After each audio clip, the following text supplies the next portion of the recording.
আসসালামু আলাইকুম রহমতুল্লাহ। কেমন আছেন সবাই? আশা করি সবাই ভালো আছেন। আজকে আমি আমার মেয়েকে নিয়ে যাচ্ছি ওর দাদা বাড়ি, মানে ওর নানু বাড়ি থেকে ও এখন দাদা বাড়ি যাচ্ছে।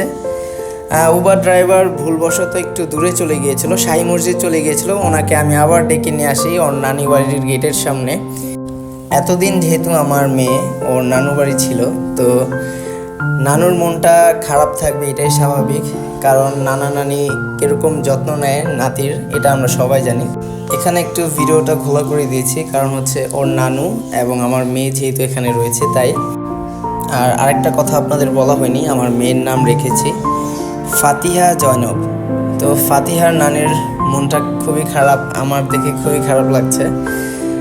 যাই হোক, আল্লাহর নাম নিয়ে রওনা করলাম বাড়ির উদ্দেশ্যে। রাস্তার পাশে যে এই ধরনের ভিউগুলো থাকে এগুলো দেখতে কিন্তু খুবই চমৎকার লাগে। কার কাছে কেমন লাগে এটা আমি জানি না, তবে আমার কাছে দেখতে খুবই ভালো লাগে এই ধরনের ভিউগুলো।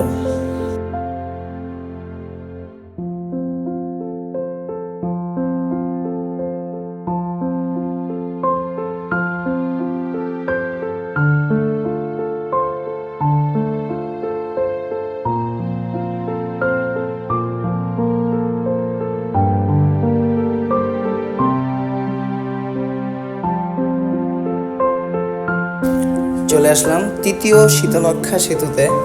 এই সেতুটা হবার কারণে আমাদের যে যাতায়াতের যে সমস্যাটা ছিল, যে নদী পারাপারের ব্যবস্থাটা, এটা কিন্তু আর আমাদের করতে হচ্ছে না। এক টানে একদম সুন্দর একটা পরিবেশের মাধ্যমে আমরা নদীটা পার হতে পারছি। ব্রিজের অনুযায়ী টোলটা মোটামুটি ঠিকঠাক আছে। প্রাইভেট কারের টোল ওনারা নিচ্ছে 65 টাকা করে, আর বাইকের টোলটা আমার ধারণা নেই কত টাকা নেয় ওনারা।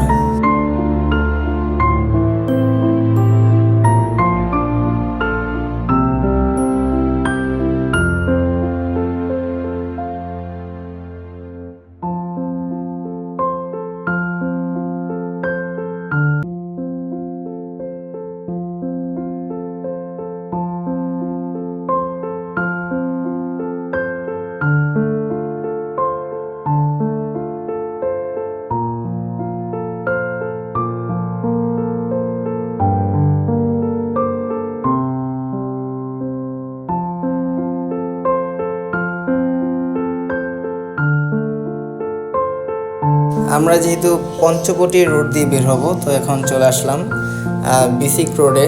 এই রোডটার মধ্যে মোটামুটি কাজ চলতেছিল, এখান দিয়েও একটা ব্রিজের কাজ হচ্ছে।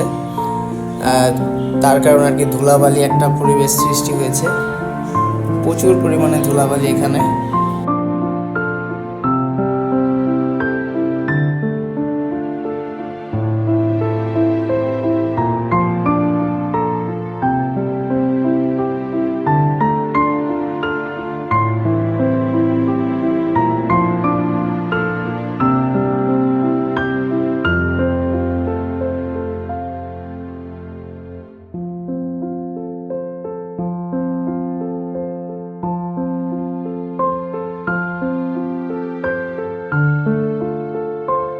আর বর্তমান সময়ে যে পরিস্থিতি চলছে, এই মুহূর্তে স্টুডেন্ট ভাইরা যে পরিমাণ সাপোর্ট দিচ্ছে তার বলার মতো না, প্রচুর পরিমাণ সাপোর্ট দিচ্ছে। তো এখন আমরা চলে আসলাম পঞ্চবটির মোড়ে। তো আর বেশি দূর নেই আমাদের বাড়ি। দেখতে দেখতে চলে আসলাম আমার প্রাণপ্রিয় এলাকা, আমার ফতুল্লাতে চলে আসলাম।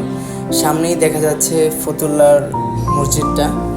মাশাআল্লাহ, আমাদের এই ফতুল্লার মসজিদটা কিন্তু দেখতে খুবই চমৎকার। এর সাথেই রয়েছে ফতুল্লা থানা, আর তার পাশাপাশি রয়েছে কবরস্থান। খুবই চমৎকার একটা মসজিদ তৈরি করেছে আলহামদুলিল্লাহ। আর সামনে কিন্তু রয়েছে পাখি এবং কবুতরের হাট। তো দেখতে দেখতে চলে আসলাম বাড়ির কাছাকাছি, আর বেশি দূরে নেই, চলে এসেছি বাড়ির সামনে।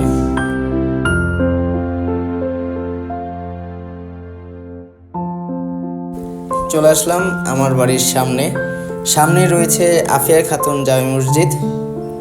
এতক্ষণ ধৈর্য ধরে ভিডিওটি দেখার জন্য অসংখ্য ধন্যবাদ। সবাই ভালো থাকবেন। আসসালামু আলাইকুম।